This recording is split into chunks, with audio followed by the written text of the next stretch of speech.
Another family I like just as well, just about just as well as Lost in Space is Gilligans Island. Lost in Space had 7 human people on it, and as their family, and then so did Gilligan's Island. And it was Gilligan, the skipper, the professor, Don Wells. Oh, why did I say that? Marianne, and Ginger. So it's Gilligan, the skipper, the professor, Marianne, Ginger, Mr. Howell, and Mrs. Howell. So 7 people, and their names are, let's see, Gilligan is Bob Denver, then the skipper is Alan Hale, the professor is Russell Johnson, then Marianne is Don Wells, Ginger is Tino Louise, Mr. Howell is Backus. Is it Jim Backus? And Mrs. Howell, that's Schafer. That's it's Schafer, something Schafer. And anyhow, I'll find out. But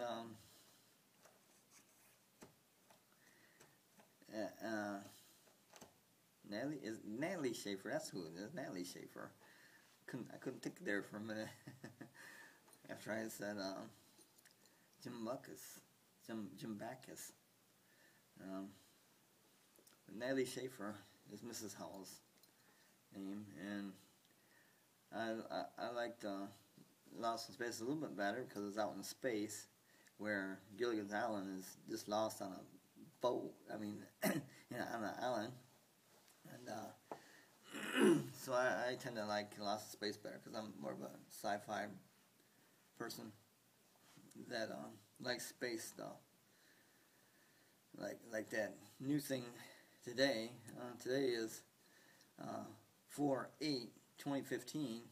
Like that new thing as of this last month, where we got a satellite gonna orbit Ceres. That's a subplanet or dwarf planet, and it's in the asteroid belt. And they said they're gonna start showing pictures and tell about that through what they find out about the about it with a satellite that's orbited that subplanet or dwarf planet. They said they're going to start telling us more information about that, but I haven't heard nothing. And I've tried to search for it, and I'm not getting anything. I wonder if something happened to that satellite. But they said by the 1st of April, and what's today, the 8th? I haven't heard nothing yet. I'm kind of anxious because they said that Ceres had more water on it than Earth does. So I'm kind of wondering, man, there must be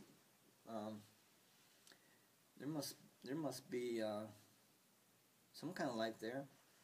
But and then they got the lights and those craters, those 2 lights, and I'm really wondering about that. I'm wondering about that subplanet or dwarf planet, and they were saying how they're going to keep us up to date. I mean, this has been a week now, over a week, and kind of anxious about that. I'd love to see life on there. People down there swimming, green people, down there swimming in the water and stuff, you know, with a shirt off and all green, and you know, I guess the planet's between Mars and Jupiter. What's that? Mars and Jupiter. It's a subplanet in the asteroid belt. It's the biggest mass in the asteroid belt, so they call it a subplanet. Since it's only 500 miles around. I think it's 1/4 the size of Earth, so they call it a subplanet or a dwarf planet because it's not big enough to really call a planet, they say, but they can call it a sub planet or a dwarf planet. Anyway, I'm going to talk about Gilligans Island. And too bad Russell Johnson had to die. He died, I think, see, when did he die? I think he died last year. But he was the only male survivor on Gilligan's Island. And, of course, Jim Louise and Don Wells they're alive. That's Marianne and Ginger. Those are the only two survivors on Lost in Space right now. Shoot, I think Mr. Howell and Mrs. Howell died shortly after the show. I think they had one foot in the grave anyway, you know, because they're the oldest. And I thought that was kind of funny that Dr. Smith on Lost in Space, he was the oldest. Man, he was the oldest on the set, and anyone, even Irwin Allen, and you know, the people directing him. He was the oldest dude on the set. I'm surprised he what was it? He died in, I think, 2003. I think he died in 2003. Jonathan Harris. Dr. Zachary Smith. Never fear, Smith is here. But I'm talking about Gilligan Island today, and I'll add a little more to this video with pictures and stuff like that. Thanks for watching, and I hope you watch all my other videos. They're kind of informative and fun. I like doing them. But see you later. And